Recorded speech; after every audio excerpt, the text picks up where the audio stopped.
இன்னைக்கு ஆண்டவர் சொல்றாரு, என்னுடைய பிரசன்னத்தை நீ நாடு.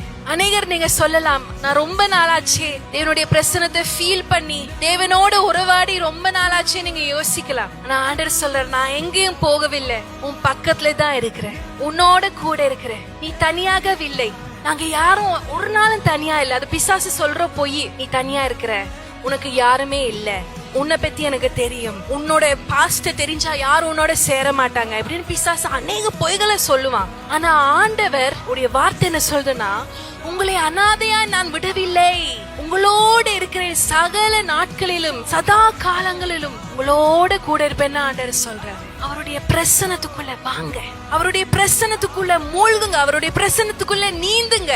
அவர் பயங்கரமா வழிபடுகிற நாட்கள் வரப்போகிறது. அவர் உங்களை பயன்படுத்த விரும்புகிறார். அவரை போல ஒரு நல்ல தெய்வம் இல்லை. அவர் எப்பொழுதும் உங்களோட கூட இருக்கிறார்.